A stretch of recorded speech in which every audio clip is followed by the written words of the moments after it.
లోక్సభ ఎన్నికల తర్వాత నేను సీఎం అన్నది ఊహాజనితమే. పొంగులేటి శ్రీనివాసరెడ్డి సీఎం వెంట ఉన్నంత మాత్రాన నెంబర్ 2 ఎలా అవుతానని ప్రశ్న. వచ్చే 5 ఏళ్లు రాష్ట్రంలో కాంగ్రెస్ ప్రభుత్వమే ఉంటుందని వెల్లడి. లోక్సభ ఎన్నికల తర్వాత తాను సీఎం అవుతానని జరుగుతున్న ప్రచారం ఊహాజనితమేనని రెవెన్యూ సమాచారాల శాఖ మంత్రి పొంగులేటి శ్రీనివాసరెడ్డి స్పష్టం చేశారు. సీఎం కావాలని తానేమి కోరుకోవడం లేదన్నారు. తాను బీజేపీతో టచ్లోకి వెళ్ళినట్టు జరుగుతున్న ప్రచారాన్ని ఖండించారు. తాను ప్రధానమంత్రిని కలిసినంత మాత్రాన అక్కడ కూడా నేను వెళ్ళిపోతున్నా బీజేపీలోకి అనేది. అంటే ఇక్కడ గమనించాల్సిన విషయము, పొంగులేటి శ్రీనివాసరెడ్డి అంటే ఏకనాథ్ షిందే ఎవరు అనే ప్రచారం జరుగుతున్న సందర్భంలో గాదే ఇన్నయ్య గారు వారు మాట్లాడుతూ మైక్ టీవీతో మాట్లాడుతూ ఫలానా వారే ఉన్నారు, ఫలానా వారు ఇది చేయబోతున్నారు, బీజేపీతో టచ్లో ఉన్నారనే నా ఇంటర్వ్యూలో మాట్లాడారు. బహుశా ఆ మాట్లాడిన అంశము అది విస్తృతంగా వైరల్ అయింది. నిన్న మీడియాతో మాట్లాడుతూ వారు చిట్ చాట్ చేస్తూ అన్నారు, ఏం జరగబోతున్నది, ప్రచారాలు ఏమిటి ఇది అన్నది. ఇక్కడ వారన్నమాట పొల్యూట్ అంటే మోడీని కలిసినంత మాత్రాన నేను వారితో పొల్యూట్ అయినట్టు కాదన్నారు. రాష్ట్రంలో వచ్చే 5 ఏళ్ళు కాంగ్రెస్ ప్రభుత్వం ఉంటుందని పొంగులేటి చెప్పారు. హైదరాబాద్లో మీడియాతో ఇష్టాగోష్ఠిగా మాట్లాడారు. మాట్లాడుతూ ఈ విషయాలను వారు మీడియాతో పంచుకున్నారు.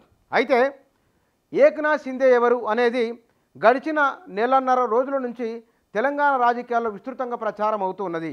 ఈ విస్తృతంగా ప్రచారం అవుతున్న అంశంలో ఆనాడు పొంగులేటి శ్రీనివాసరెడ్డి బీజేపీలోకి వెళ్ళబోతున్నారని, కాదు కాంగ్రెస్లోకి వెళ్ళబోతున్నారని ఇట్లా చర్చలు జరిగినాయి. భారతీయ జనతా పార్టీ నాయకులు, పెద్ద నాయకులు కూడా చాలామందితో టచ్లో ఉన్నట్టుగానే ఆయనతో కూడా టచ్లో ఉన్నారు. అంటే కొందరు నాయకులు బీజేపీలోకి వెళ్ళారు, కొంతమంది వెళ్ళలేదు.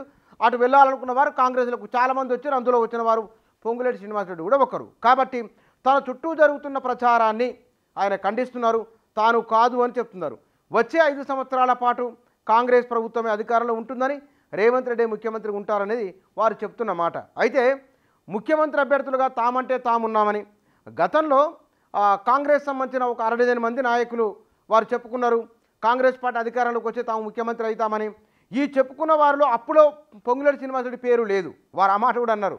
కానీ బహుశా ఆనాడు బీజేపీలోకి వెళ్ళబోతున్నారు అనే ఒక భావన కలిగిన కారణంగా, చర్చ జరిగిన కారణంగా ఏకనాథ్ షిందే ఎవరు అన్నప్పుడు బీజేపీ నేత లక్ష్మణ్ పదే అన్నారు, ఏకనాథ్ షిందే తయారవుతారు, లోక్సభ ఎన్నికల తర్వాత ప్రభుత్వం ఉండదని మాట్లాడిన కారణంగా, అంటే విపక్ష పార్టీలలో జరిగిన ఒకానొక చర్చ, ఆ చర్చకు వేలు ఇటువైపు చూపుతున్నది. బహుశా ఇక్కడ అయి ఉండవచ్చును అని. లేదు అంటే కనుక మరి వారు మాట్లాడినట్లో లేకపోతే ప్రచారాలు జరుగుతున్నట్లో ఇవి ఏమైనా జరగబోతున్నదా అనే ఒక చర్చ కూడా కాంగ్రెస్ వర్గాల్లో విస్తృతంగా జరుగుతున్న దృష్ట్యా పొంగులేటి శ్రీనివాసరెడ్డి మాట్లాడినారు. అయితే ప్రభుత్వానికి మెజార్టీ పరంగా చూసినప్పుడు ఇబ్బంది ఏమీ లేదు. రెండవది, ఇతర పార్టీల నాయకులు కూడా వస్తారు అనే ప్రచారం జరుగుతూ ఉన్నది. ఇప్పటికే కొంతమంది వచ్చారు కూడా. అయితే గత అనుభవాలు ఈ 10 ఏళ్ల కాలంలో దగ్గర 10 రాష్ట్రాలకు పైన ప్రభుత్వాలు మారిపోయినాయి. మొన్న బీహార్లో కూడా ప్రభుత్వం మారింది. ముఖ్యమంత్రి వారే ఉన్నప్పటికీ కూటమి చెదిరిపోయింది. బీజేపీతో జతగట్టాల్సి వచ్చింది నితీష్ కుమార్. అట్లా ఈశాన్య రాష్ట్రాల్లో అదే అనుభవం ఉన్నది. కాబట్టి ఈ అనుభవాల దృష్ట్యా మహారాష్ట్రలో కూడా అదే జరిగింది.